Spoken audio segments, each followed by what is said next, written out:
pueblo dominicano. Hoy, 6 de mayo, lunes del año 2002, les traemos otra edición de su programa Agenda Nacional, que les llega por este multimedio de Teleradio América, Canal 45 HF, Canal 45 de varios sistemas de cable en el área metropolitana de Santo Domingo, también del área metropolitana de Santiago de los Caballeros y de la ciudad de La Vega Real, que les llega también a través del internet en hz730.com en tiempo real y desde luego a través de Radio HZ Broadcasting Nacional en sus 730 kilociclos de amplitud modulada, y les llega en vivo de lunes a viernes de 11 a 12 meridianos y de noche retransmitido de 12 a 1 de la madrugada por esta misma emisora. Les habla Leopoldo Payananita, y para llevar adelante este programa contamos como siempre con la ayuda y colaboración de nuestro amigo el licenciado Roger Orlando Pino. Buenos días, Roger. Muy buenos días, Leopoldo. Buenos días. Bueno, vamos a ver nuestra agenda nacional del día de hoy. ¿Cómo iniciamos el asunto con la feria? Este es un tema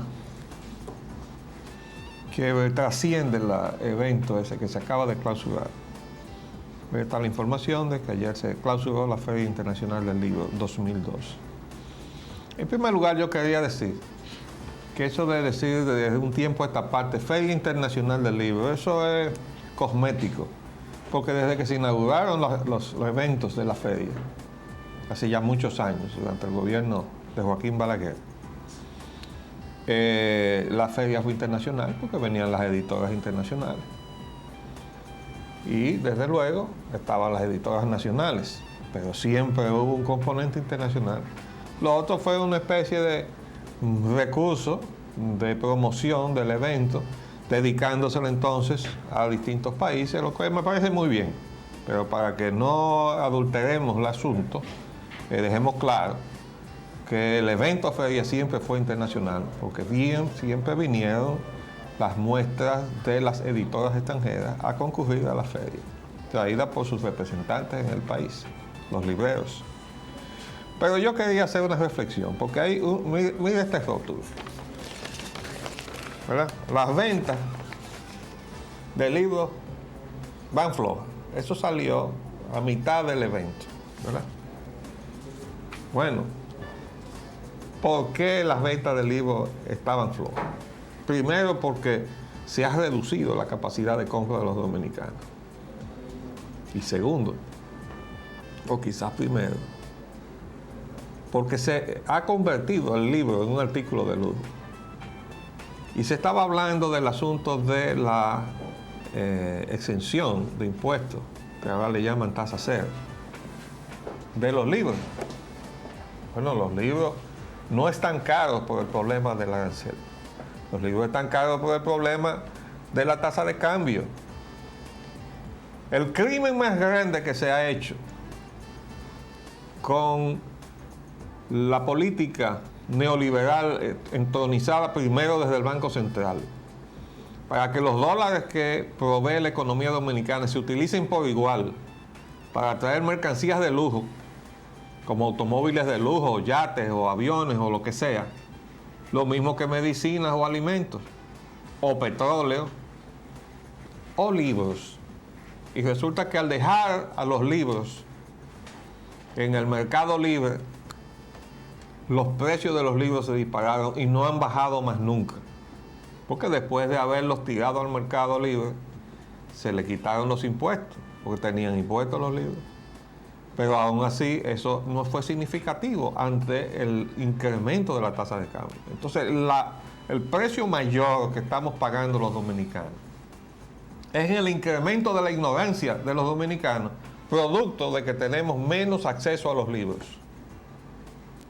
Hoy, por cierto, y lo hemos comentado que está más adelante, vemos cómo se está batiendo una iniciativa que nosotros lanzamos hace mucho, pero gracias a Dios que está prendiendo ahora, que es exonerar las bombillas de bajo consumo. Porque poner las benditas bombillas de bajo consumo supone un esfuerzo extraordinario, porque yo tuve que hacerlo. Hace ya varios años que yo cambié todas las bombillas de mi casa, pero eso no bajó la facturación que yo recibo. Todas las que yo uso en mi casa, con muy pocas excepciones, son bombillas de bajo consumo. Ahora, yo entiendo que si se fuera a aplicar real y efectivamente el consumo tal y como es, esas bombillas de bajo consumo, puestas a un precio muy razonable y sin especulación, e incluso subsidiado a disposición de los hogares dominicanos, tiene un doble efecto.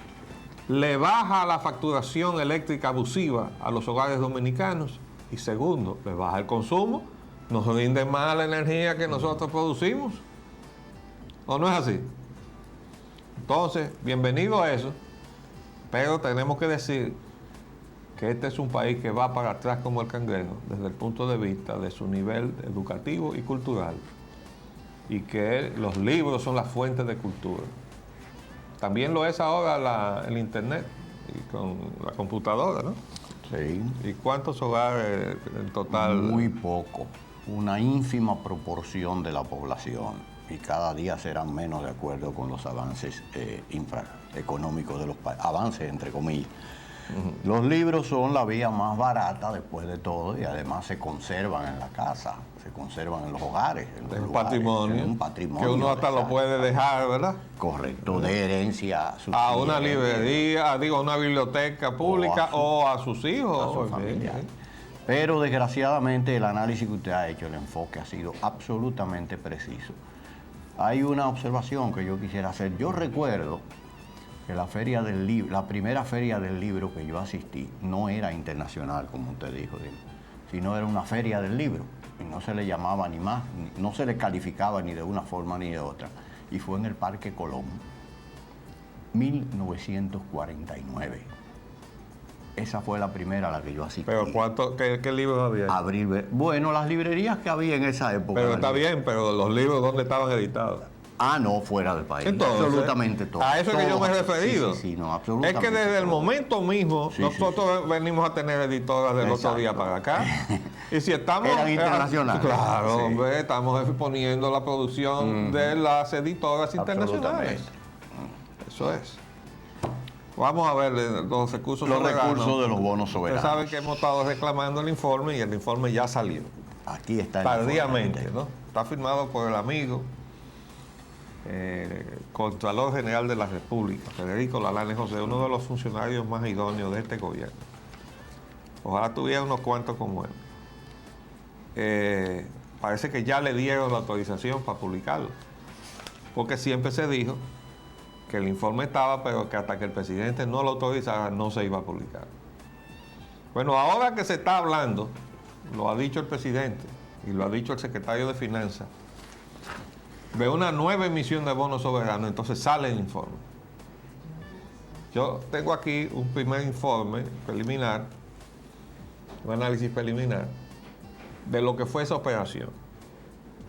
Monto total de la emisión, 500 millones de dólares. Pago en comisiones, por lo menos las que se recogen, 2.500.000. Neto de los ingresos, 497.500.000 dólares, de los cuales se han utilizado 286.524.516 dólares, que suponen ser 4.844.414.311 RD pesos, ¿verdad? Estoy convirtiéndolo a la tasa que está descrita aquí mismo en el informe. Quedan pendientes de uso, o sea que están depositados en bancos del extranjero, 211.392.694 dólares, que calculándolo al mismo promedio de los pesos, dólares y pesos utilizados, serían 3.534.122.753 pesos dominicanos. Hemos pagado intereses ahora en marzo por 23.750.000 dólares y hemos devengado intereses por el dinero que tenemos depositado fuera, 3.371.511 dólares. Y yo pregunto, nosotros hemos hecho un compromiso por 500 millones de dólares y tenemos 211 millones que no hemos utilizado. ¿Para qué hicimos un compromiso de 500 millones? Nosotros pudimos haber hecho un compromiso de 250 millones, que es lo que hemos usado, un poquito más. Y entonces, si vamos a ver el uso, yo no sé si tú tuviste oportunidad Sí, yo le di nosotros lo vamos a analizar después con detenimiento, pero ¿cómo es posible que uno se encuentre proyecto 1, construcción nuevo puente Duarte Profesor Juan Bosch? Pero eso estaba ya muy avanzado. Es decir, que todo el proyecto se ha contabilizado con eso o solamente terminarlo. Entonces, si se ha contabilizado la totalidad, eso significa que el gobierno está recuperando unos pesos que ya había invertido porque se lo está asignando a el uso de los bonos. Porque eso estaba muy avanzado y no se supone que estaban costeando los contratistas. Entonces eso se tiene que aclarar. Aquí aparece 73.800.000. Construcción carretera Santiago Navarrete, 240 millones. Esos son pesos. Bueno, ampliación autopista Las Américas, 184 millones. Autovía del Este, 326.129.583. Yo creo que es una ridiculez ponerle de que 583 pesos a una suma como esa, ¿verdad? Sí, lo es. Reconstrucción carretera San José de la Meta. Bueno, ahí hay una serie de vías. Enorme. Pero oigan esto. Pavimentación, calle de entrada, Arroyo Salado y Payita. Una calle. Pero eso no le corresponde a los ayuntamientos. Reconstrucción y pavimentación, calle Ana Teresa Balaguer, Asimar, Tamarindo y Jainamosa. Eso le corresponde a los ayuntamientos. Reconstrucción y pavimentación, calle Escama, Carrizo, Gualey, Los Ríos, La Yuca. Eso también le corresponde. Todo lo que sea calles le corresponde a los ayuntamientos. Reconstrucción y pavimentación, calle de Andrés, Boca Chica y La Caleta. Construcción, calle... Óigame, yo le quiero decir una cosa. Todo el que me conoce, yo no nací ayer, yo nací en 1930, sabe que en 1954 yo entré al Consejo Administrativo del Distrito Nacional, como se llamaba entonces, y estaba frente al Parque Colón como jefe de construcción. De ahí pasé a ser ingeniero asesor del presidente del Consejo y luego director general de Obras Públicas Urbanas, cuando el acueducto dependía de la Dirección General de Obras Públicas Urbanas. Y no se daban estos tollos de ahora de que una calle que se acaba de pavimentar venía a traer el acueducto y los rompe. O viene cualquier otro, el Codetel. Ninguna de esas entidades se atrevía, comenzando por Codetel, a romper una vía si no estaba autorizado. Y además había un procedimiento establecido. Esos costurones inclinados atravesando la calle no se permitían, tenían que pavimentar el tramo completo. Es decir, había un control de la situación. Bueno, de ahí pasamos a la Secretaría de Obras Públicas, allí tuvimos como jefe de construcciones, jefe de diseño y finalmente como el primer director general de edificaciones de la Secretaría de Obras Públicas. Eso nos ha dado una vivencia de una serie de problemas que para mucha otra gente quizá les resulte fuera de su alcance. Cuando nosotros decimos, este análisis que estamos haciendo de las inversiones está mostrando cómo el gobierno central se ha tomado y además se ha embarcado, o sea, se ha echado encima la responsabilidad municipal. En aquella época, cuando Trujillo quería hacer un plan de calles, no se metía a la Secretaría de Obras Públicas, le daba los recursos al Consejo Administrativo. Y era el Consejo Administrativo el que administraba esos recursos y se responsabilizaba de su ejecución. Es decir, había una normativa de conducta que ha desaparecido y da pena tener uno que decir que lo que se hacía en la dictadura estaba mejor hecho que lo que se está haciendo ahora, pero es la verdad. Es la verdad. Es decir, ¿Qué hizo el gobierno? Y fíjense que cuando comenzó el señor Leonel Fernández, siendo ya presidente y en su campaña reeleccionista, a caminar todos los barrios y comunidades del interior del país, a buscar problemas, y nosotros le decíamos, presidente, pero no haga eso. En un país del tercer mundo, lo más que hay son problemas.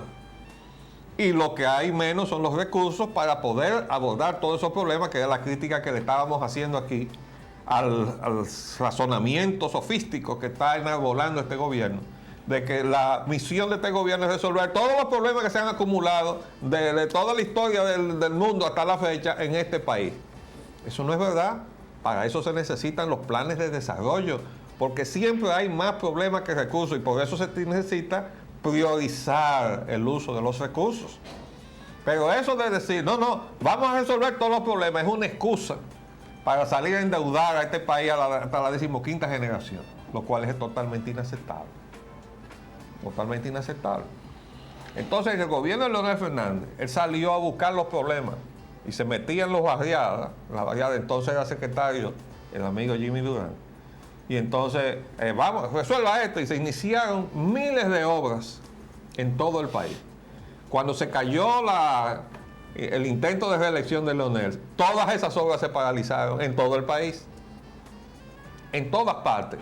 Porque se pasó entonces a los megaproyectos, que dan megacomisiones. Y entonces se secaron todas esas obras, los recursos que iban a esas obras se secaron. Una multitud, una miríada de pequeñas obritas que producen en la economía un efecto mucho más multiplicador que el de invertir la misma suma en megaproyectos.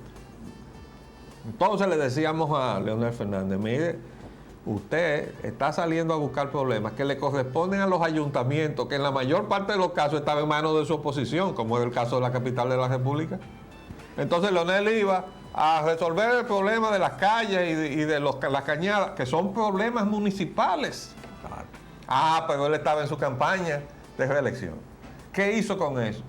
Que hizo que todo el país no viera más que hacia el presidente de la República y su oficina, la que está en Palacio, para resolver sus problemas. Y entonces todo se está haciendo así, ahora todo se está reflejando. Todo esto no es más que consecuencia de la presión que recibe directamente entonces la presidencia para estar atendiendo cosas que le atañen a los ayuntamientos. Pero eso fue por no llevarse de nuestro consejo, ¿verdad? Sí, pero en este compendio de obras también, arquitecto.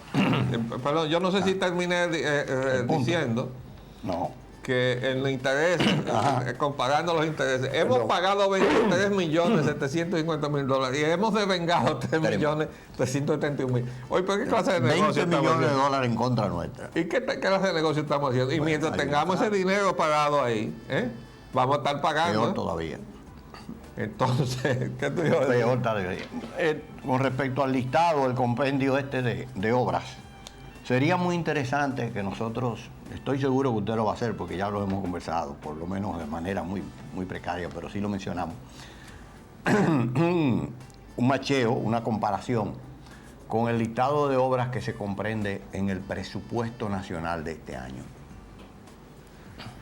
Porque me da la impresión, y creo que no me equivoco, que muchas de estas obras que están aquí dentro de esta lista de obras están incluidas dentro del presupuesto nacional. Y aquí se está hablando inclusive de que los ingresos fiscales están sobrepasando los estimados que se había programado dentro del presupuesto. Es decir, que hay recursos suficientes como para enfrentar los compromisos a que las diferentes fases del presupuesto, en la medida que se vaya desarrollando, tiene que enfrentar. Muchas de estas obras es evidente que están incluidas dentro del presupuesto nacional y entonces ha sido incluida aquí. ¿Qué ha pasado con los recursos entonces del presupuesto? Bueno, lo que pasa es, mi amigo Roger, es que del presupuesto nadie sabe nada. Porque definitivamente los recursos del presupuesto se han usado para otras cosas, se han reacomodado, muy probablemente hayan ido a llenar la burocracia, pero ya veremos. Ya veremos cuando hagamos la definitivamente estamos en contra de esta política de endeudamiento que comenzó en el gobierno, comenzó hace muchos años, pero el gobierno anterior definitivamente consagró. Ustedes recuerdan que les traje la fotografía del equipo económico, donde aparecían diciendo, no, este es un país que todavía se puede endeudar muchísimo. ¿Ustedes recuerdan? Y ahí estaba el equipo económico de Leonel. Entonces, eso no es un invento de ahora, sino que este gobierno, lo que le criticamos es exactamente lo que estaba haciendo el gobierno anterior, que se ha seguido haciendo en este gobierno.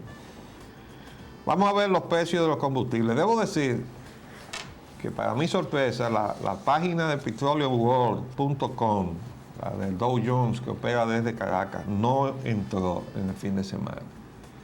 Cansamos de insistir ahí, mientras todo entraba, esa página no entró, que es donde nosotros sacamos la información de los precios internacionales del petróleo desde la fuente de Caracas, donde están incluso los datos más fehacientes del precio del petróleo venezolano, que es el que nosotros compramos. De modo que no podemos traer, como hacemos usualmente, la comparación de la política interna de los precios que la lleva la Secretaría de Industria y Comercio con el telón de fondo de lo que está pasando en el mercado internacional. Mientras tanto, en este fin de semana se subió la gasolina premium 43 centavos a 41,56 al galón, la gasoil regular a 36,10 subió a 45 centavos, el gasoil regular subió 17 centavos a 21,81 y el GLP subió también. Es que eso no puede ser. El GLP no puede estar subiendo. Ahí subió 11 centavos el galón. Bueno, vamos a seguir entonces. Continuamos entonces con el tema de el frente doméstico en los Estados Unidos. El frente doméstico de los Estados Unidos nos trae los siguientes titulares. Sí. La Oficina de Bioterrorismo recibe un nuevo director en los Estados Unidos. Sí, bombas. Lo sacamos del internet, son noticias del internet, las que estamos leyendo ahora. Y es muy curioso que esa oficina es la que maneja precisamente todo lo concerniente a plagas, etcétera, pero también a su uso como parte del bioterrorismo, porque una plaga se puede desatar en cualquier país por razones puramente fortuitas, pero las grandes potencias, en lugar de estar liderando a la humanidad para resolverle los problemas a la humanidad, han estado trabajando sus laboratorios secretos, incluyendo el de los Estados Unidos, para usar las plagas como arma. Ese es el bioterrorismo, es eso. Entonces, Estados Unidos inauguró esa oficina y nombró a un señor que se llama Donald A. Henderson para que se dirigiera esa oficina a partir de los hechos de los atentados del 11 de septiembre. Dice, esta oficina fue creada en octubre fue durante los ataques de Anthrax. ¿Por qué? Eso fue una situación diferente, nueva, ¿no? Una vertiente diferente. Y desde el principio se dijo, eso es interno. Y eso ha quedado siendo interno. Y también ha quedado siendo un misterio. A pesar de que ya se sabe que las cepas de los atentados que se le mandaron a los congresistas, que le costó la vida a varias personas porque se cruzó con otra correspondencia en el correo, era la misma cepa utilizada en los laboratorios del Pentágono y de la CIA. Eso está documentado, sacamos muchísima documentación de eso en el internet. Ahora resulta que el jefe de la oficina renuncia, sin mayores explicaciones. Hay un muerto. Acuérdense que reportamos aquí que había desaparecido uno de los científicos profesores de Harvard, Donald Wiley, de un evento donde estaba concurriendo junto con otros expertos de todos Estados Unidos e internacionales en Memphis, Tennessee. Y el hombre apareció un mes y 2 semanas luego, 500 kilómetros aguas abajo del río Memphis, enganchado de un tronco. Y su familia dijo desde el principio, eso no es un suicidio, la desaparición. Y todavía no se sabe qué pasó, como no se sabe quién envió las cartas de Anthrax. Y ahora este señor renuncia. Bueno. Pero eso no es todo, ¿no? Sigue leyendo. Sí, las bombas de Niples en buzones hieren a 5 en el medio oeste, en los estados de Illinois y de Iowa. Sí. La sexta bomba de niple hallada en Nebraska. Es decir, no solamente tuvieron en este fin de semana bombas en Illinois y Iowa, sino en Nebraska había 6 bombas. La suerte es que no produjeron bajas, ¿verdad? Y les pusieron detonar porque ya estaban en alerta. Y estaban todos los mecanismos de seguridad investigando, y se le había dado a todos los pobladores también una voz de alerta. Y entonces localizaron esos paquetes y los hicieron detonar. Eso está mostrando lo que ya hemos dicho una y otra vez. En Estados Unidos hay una situación interna sumamente delicada, porque hay muchos grupos. La sociedad norteamericana no es una cosa homogénea. Y hay grupos de gente fanática que son tan fanáticos como los ferallines. Porque Timothy McVeigh y su grupo, los que produjeron el desastre de Oklahoma, no eran árabes, ni palestinos, ni eran afganos, ¿no? Era una célula de milicias. Era norteamericano, y él era un soldado veterano de la guerra del tormento del desierto. Vamos a hacer un paréntesis y volvemos.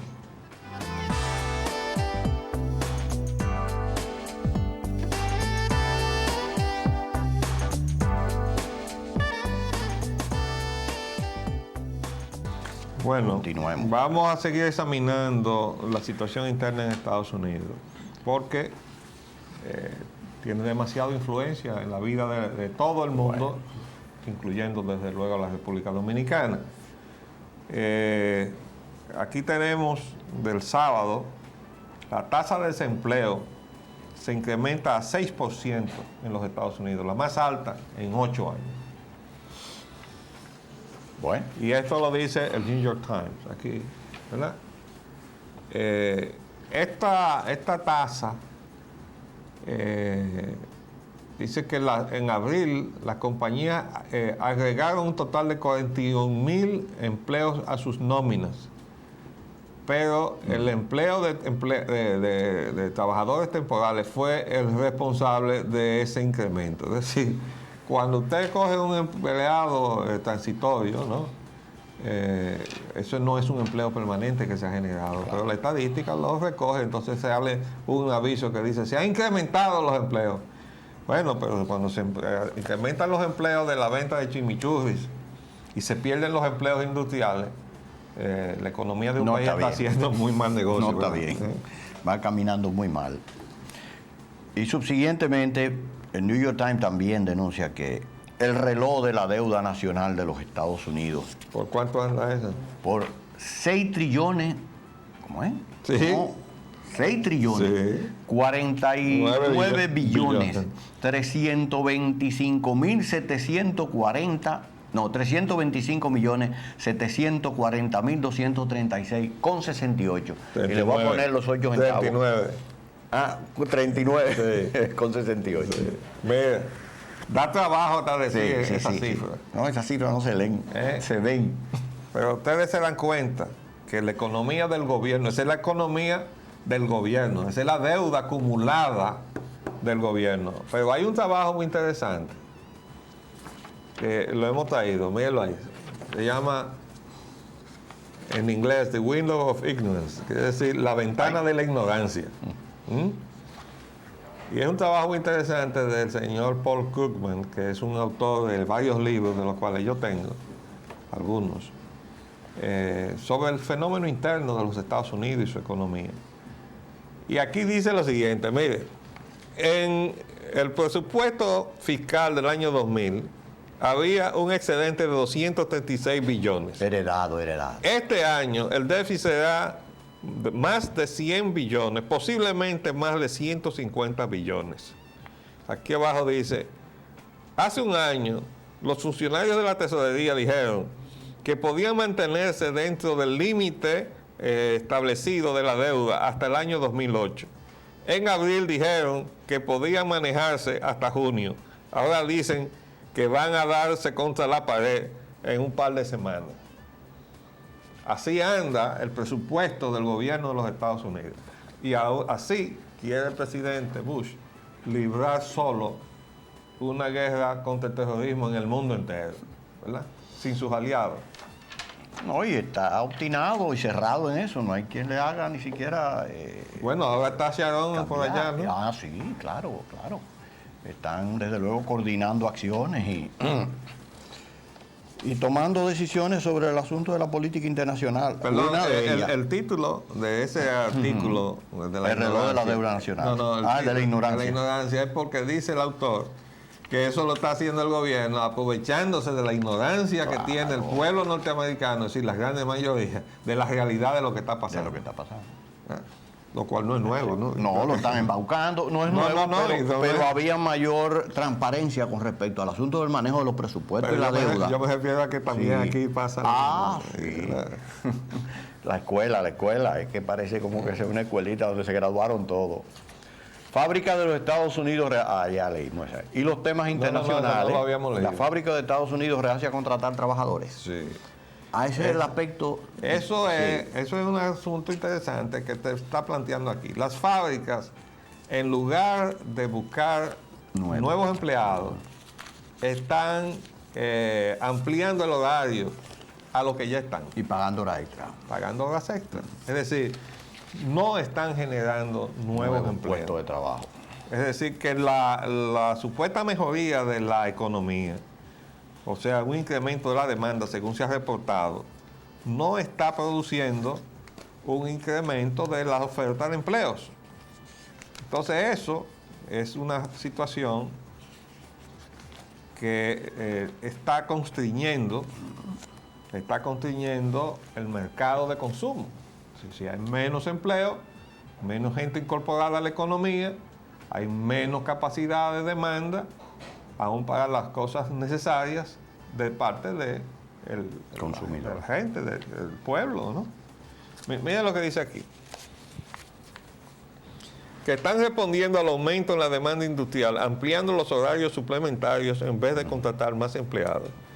Esto sugiere que muchos de los obreros fabriles que perdieron sus empleos desde el comienzo de la recesión en la manufactura en agosto del 2000 y cuyo número asciende a 1.7 millones, tendrán que aguardar meses antes de encontrar trabajo. De esperar más tiempo. Imagínense ustedes, Si es que todos llega. estamos diciendo, no, ese es el clima dentro del cual se está moviendo el presidente Bush con ese presupuesto deficitario más esa deuda acumulada de 6 trillones. Consecuencia de esa mala política. Pero además porque le insisten devolverle a los ricos los impuestos que pagan en los Estados Unidos. ¿Y cuál es el propósito de la parte de justicia social de los impuestos? Ahí. No es hacer que los ricos paguen. En ese terreno es que se están moviendo los Estados Unidos en los últimos años. A partir de la venida a la administración del Estado de parte del gobierno del señor Bush. Bueno, Sí, porque la oposición era lo contrario. La filosofía del gobierno del presidente Clinton y los demócratas era no devolverle tanto a los que tienen mucho, sino a los que... ese fue el discurso de algo de la campaña y perdió las elecciones. No perdió. No se sabe si perdió. Pues, temas internacionales. Vamos a pasarnos a ese ámbito. Francia, la derrota de Le Pen. Jacques Chirac ganó combate de su vida. Crisis de identidad de Europa. Óigame esto. Se unió Francia entero, le cogió miedo a Le Pen. Le Pen es un fenómeno que ya dejó de ser francés y lo demuestra un artículo que nosotros hemos apartado aquí para comentarlo, porque incluso el artículo está escrito desde Viena, desde Austria, y se llama La crisis de identidad de Europa. Y comenta precisamente el fenómeno de Le Pen, diciendo, conforme la Unión Europea avanza inexorablemente hacia su conclusión, si el autor asume que se va a consumar todo lo proyectado de la Unión Europea, nosotros vaticinamos que no, porque una unión monetaria que dice Gran Bretaña, nosotros no vamos, y hay 2 o 3 países más, entre ellos nórdicos, que tampoco están, nosotros no creemos que va a cumplir su cometido. Pero bueno, dice el autor eso. Los europeos están percatándose de un mundo menos soberano, oigan bien, y menos cómodo, lo que provoca el tipo de ansiedad entre los ancianos y los pobres que continúa avivando el crecimiento de la extrema derecha. Dice que catalogar, esto es un simplismo malintencionado. Decíamos ya en esta semana pasada que las cosas que se conservan, que valen la pena conservar, hace que uno sea conservador. Ahora, cuando usted está conservando algo que es malo, usted puede ser conservador de cosas malas, pero usted también debe ser conservador de cosas buenas. Y decíamos, vamos a acabar con la identificación que nos dejaron nuestros padres de la patria como nación soberana, libre e independiente. ¿Hay alguien que se atreva a levantar su voz en este país y decir que está en contra de eso? Yo quisiera saber, aunque hay gente que de vez en cuando se le salen algunas cosas, ¿no? Como que no están de acuerdo con mantener ese estandarte de lo que es la identidad dominicana. Pero yo creo que el político que se pronuncie en contra de eso se suicida en este país. Queremos creerlo así. Pero entonces, fíjense bien, aquí le siguen diciendo que a todo el que reacciona contra la tendencia que está empobreciendo a todo el mundo en todas partes, son extrema derecha. Dice, los fuertes resultados del neofascista francés Jean-Marie Le Pen, también le pusieron la etiqueta de neofascista, en la primera ronda de la elección presidencial de Francia parecieron un nuevo respaldo al racismo y la xenofobia que el político de 73 años de edad ha estado promoviendo durante 3 décadas. Eso tiene un parecido con el problema que tenemos con Haití. Nosotros tenemos un problema con Haití porque no podemos cargar con esa población. Pero de una vez dicen algunos irresponsables que andan por ahí, que ya lo hemos citado por su nombre. Eso es racismo, es porque los haitianos son negros. No, pues nosotros nunca hemos tenido problemas con los cocolos que vinieron de las Islas Británicas, que muchos vinieron incluso negros de Estados Unidos, vinieron y se asentaron en Samaná. Yo recuerdo que en el régimen de Trujillo había un heredero, un descendiente de esos cocolos, Richardson, que fue nada menos que jefe de Estado Mayor de la Marina de Guerra en este país. Es decir, aquí nunca hubo problema con el asunto del color y la ascendencia. Es el número, es el hecho de que pretenden quedarse con este lado de la isla. Y nosotros no podemos permitir eso. Pero entonces eso es un problema racial. Y lo mismo le están diciendo al fenómeno francés. Lo que pasa es que Francia se está llenando de marroquíes y de africanos y de latinoamericanos, de gente del Caribe. Y entonces Le Pen ha estado enfrentado a eso. Entonces le dicen lo mismo que nos dicen a nosotros. Este es racismo. Bueno, desgraciadamente, la gente que llega no son de la misma raza de la gente que está. Entonces le dicen, pues es racismo porque está colocado. Eso es la necesidad de sobrevivir a la globalización, de la miseria. Porque lo que está pasando es que el modelo económico de concentración de la riqueza en esas élites de la cual la aristocracia francesa, igual que la británica y la belga, y todos se reúnen en el grupo Bilderberg, que ya les he explicado lo que es. Bueno, pues ahí se concentra toda la riqueza, pero a los demás lo que le queda es pobreza. Los europeos están más pobres, mientras sus élites se hacen más ricas. Entonces eso necesariamente va a producir una crisis. El señor Chirac ha sido beneficiado de un voto negativo a Le Pen. Le pronosticamos de rechazo, una corta luna de miel con sus votantes. Tan pronto comiencen a sentirse los problemas de los cuales se hizo eco Le Pen, que por cierto ha tenido un repunte con relación a sus intervenciones electorales anteriores, ustedes van a ver.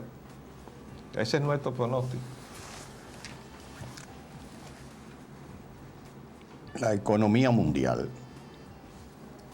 México, el declive de la maquiladora y del TLC con Estados Unidos. Bueno, sí. La maquiladora, para los que no nos han seguido, son las zonas francas.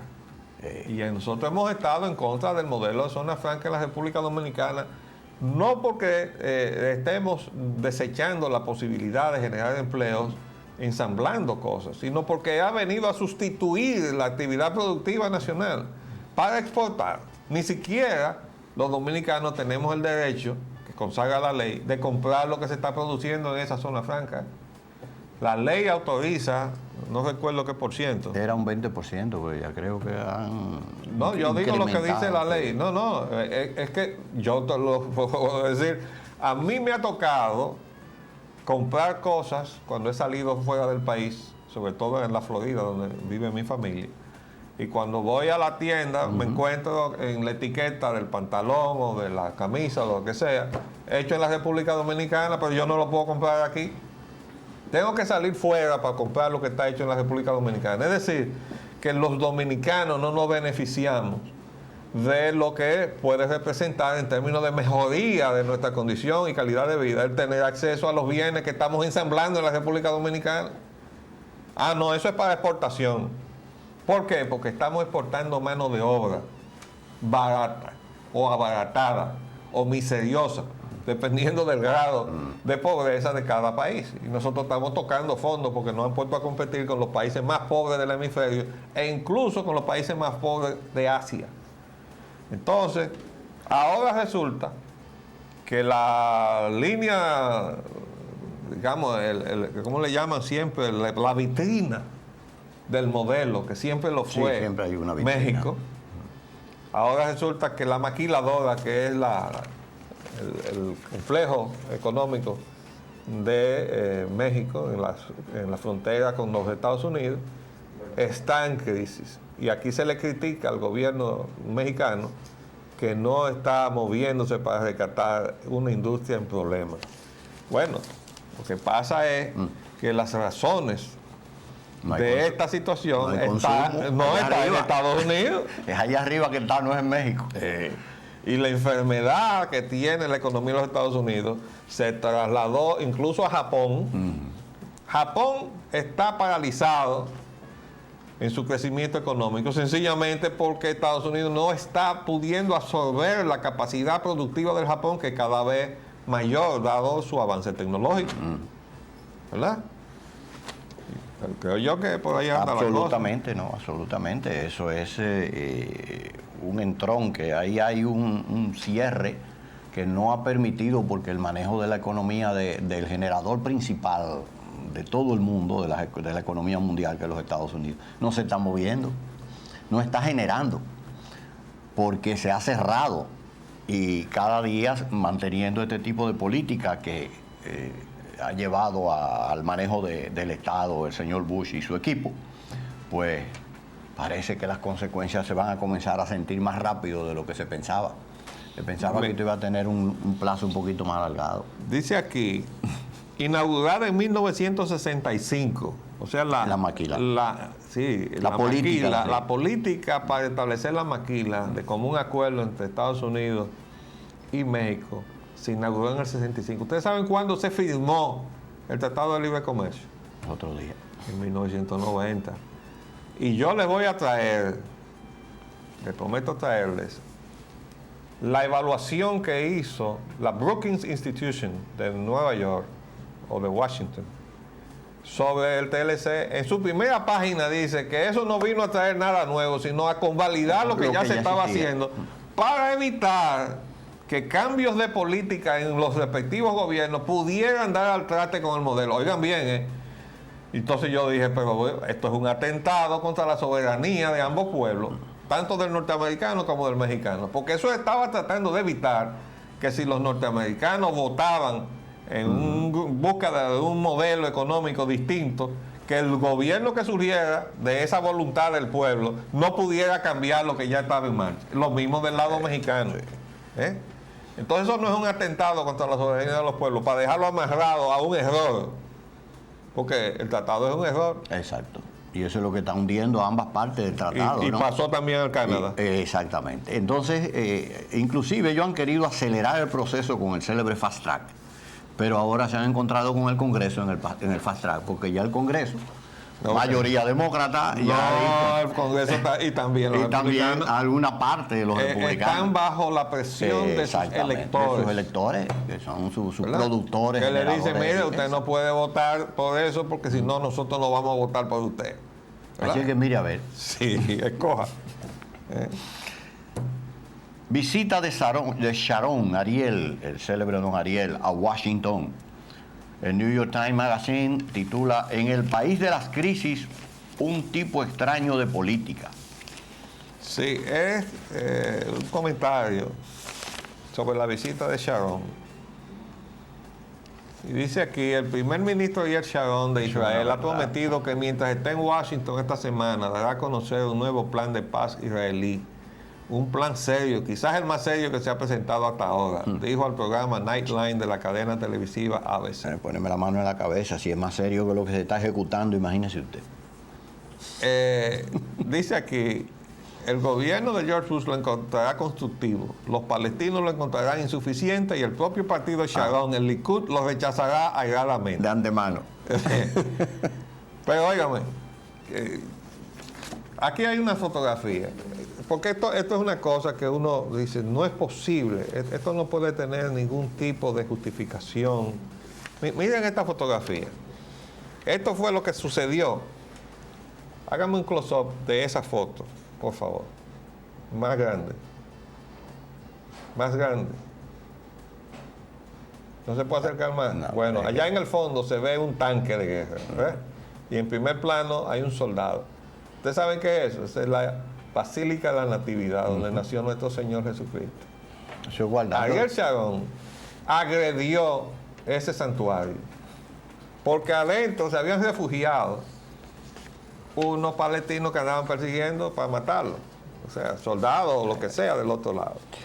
Mire, La institución del refugio ha existido desde el medioevo, ¿no? Y este señor no ha respetado ni siquiera lo que es un símbolo para varias religiones, ¿verdad? Que es el nacimiento del Señor Jesucristo. así es que el señor Sharon da una demostración más fehaciente y toda la que ha dado durante esta dichosa confrontación. Pero antes de eso se nos ha olvidado a todos cómo ascendió el señor Sharon al lugar de primer ministro. No, a mí no se me ha olvidado, ¿no? Ajá, no, a nosotros no se nos ha olvidado. Pero después de lo que aconteció con Rabin, Sharon llegó a la plataforma respetada tanto como el muro de las lamentaciones de su propia religión ortodoxa, hebrea, por los musulmanes, en donde no pueden pisar pies extraños, pies que no sean de esa religión. Y el señor Sharon fue y se subió en la plataforma y bailó ahí arriba, por eso lo eligieron primer ministro. Y ahí se provocó el primer incidente con los musulmanes y fue la primera bomba. Y de ahí para acá no ha parado más nunca. Ese es el señor Sharon, él no respeta nada de eso. Yo esos tengo valores. un comentario. El título de las crisis, en el país de las crisis, un tipo extraño de política. Porque ciertamente todo lo que se está haciendo ahí en el Medio Oriente es sumamente extraño. Para usar un término muy suave. Los Estados Unidos están atrapados ahora en el enunciado de su política de la guerra al terror. ¿Por qué? Porque Ariel Sharon se agarró de la tesis de Estados Unidos de que tenía el derecho de ir a buscar al terror donde quiera que estuviera sin respetar nada, y le marchó entonces a los palestinos y a Arafat de manera concreta porque ese era su enemigo personal. Pero estaba destruyendo las posibilidades de la paz. Yo quiero decir que siempre hay enemigos para la paz. Nosotros no estamos en contra de los israelitas. Hemos dicho, han perdido un amigo, porque en la medida en que los judíos no reaccionen ante ese liderazgo criminal que tienen ahora mismo en el poder, nosotros tenemos que tomarle cuenta también a lo que se supone que es una democracia en Israel. Entonces decimos que hay enemigos de la paz en todas partes. Es decir, que cuando surge un líder que quiere negociar con la otra parte, siempre tiene alguien que está dispuesto a cortarle la cabeza, porque siempre hay alguien que está más radicalizado en contra del otro que el que está llevando más o menos el consenso de la mayoría. Resultado, bueno, mataron en Israel a Isaac Rabin, ¿no?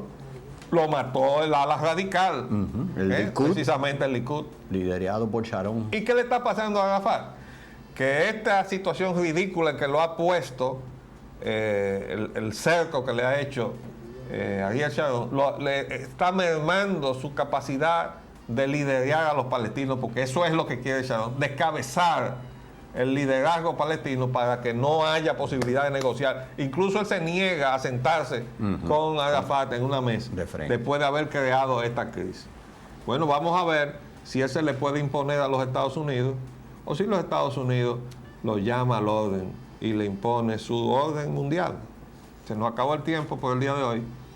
Les hablamos Leopoldo Espaillat, Anita. Y Roger Ogando. Volveremos mañana si Dios así lo permite.